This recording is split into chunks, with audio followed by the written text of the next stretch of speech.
Madam, రానున్న రోజుల్లో వాతావరణం ఏ విధంగా ఉండబోతుంది? ఈ ఉపరితల ఆవర్తన పరిణామం ఏ విధంగా ఉండబోతుంది? ఉపరితల ఆవర్తనం south east bay of Bengal ఆగ్నేయ బంగాళాఖాతంలో ఉంది. దాని నుండి అది ఆ 1.5 నుండి 5.8 కిలోమీటర్స్ హైట్ వరకు ఆవరించి ఉంది. దాని నుండి టిల్ట్ కూడా ఉంది. పైకి వెళ్ళే కొలది అది హైట్తో పాటు సౌత్ వెస్ట్ డైరెక్షన్లో వంగి ఉంది.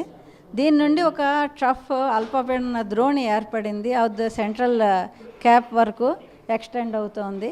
ఆ ట్రఫ్ కూడా 1.5 నుండి 5.8 కిలోమీటర్ల మధ్యలో టిల్ట్ తోటి సౌత్ వెస్ట్ వైపు టిల్ట్తో ఉంది.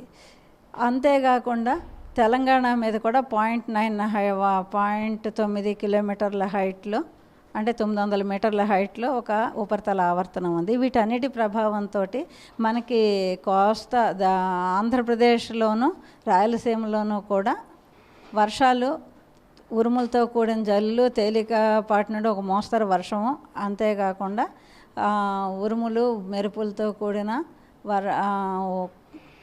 థండర్ స్టార్మ్ యాక్టివిటీ ఏర్పడే అవకాశం ఉంది. ఈరోజు వీటితో పాటే 40 నుండి 50 కిలోమీటర్ల వేగంతో గాలులు కూడా వీచే అవకాశం ఉంది. ఇవి రేపటి నుండి కొంచెం తగ్గుముఖం పడతాయి. రేపు నార్త్ క్యాప్కి 1-2 చోట్ల మాత్రమే ఉరుములతో కూడిన జల్లులు పడతాయి. దక్షిణ కోస్తాకి, రాయలసీమకి అక్కడక్కడ జల్లులు, ఉరుములతో కూడిన జల్లులు, ఉరుములు మెరుపులతో కూడిన జల్లులు పడే అవకాశం ఉందన్నమాట. ఈ రానున్న 5 రోజుల పాటు కూడా 30 నుండి 4 రోజుల పాటు, ఈరోజు 40 నుండి 50 కిలోమీటర్ల వేగంతో గాలులు ఉన్నప్పటికీ రేపటి నుండి 30 నుండి 40 కిలోమీటర్లు పర్ అవర్ వేగంతో దక్షిణ కోస్తా, ఉత్తర కోస్తా, రాయలసీమల్లో వర్షాలు పడే గాలులు వీచే అవకాశం ఉంది.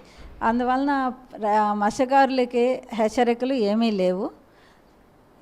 గడిచిన 24 గంటల్లో రికార్డైన వర్షపాత వివరాలు ఈ రకంగా ఉన్నాయి. మెరకముడి డ్యాము 5 సెంటీమీటర్లు, ఇది విజయనగరం జిల్లాలో ఉంది. అనకాపల్లిలోని నర్సీపట్నంలో 4 సెంటీమీటర్లు, గుంటూరులోని ప్రతిపాడు, పార్వతీపురం మన్యంలో పాలకొండలో 3 సెంటీమీటర్లుగా వర్షపాతం నమోదైంది.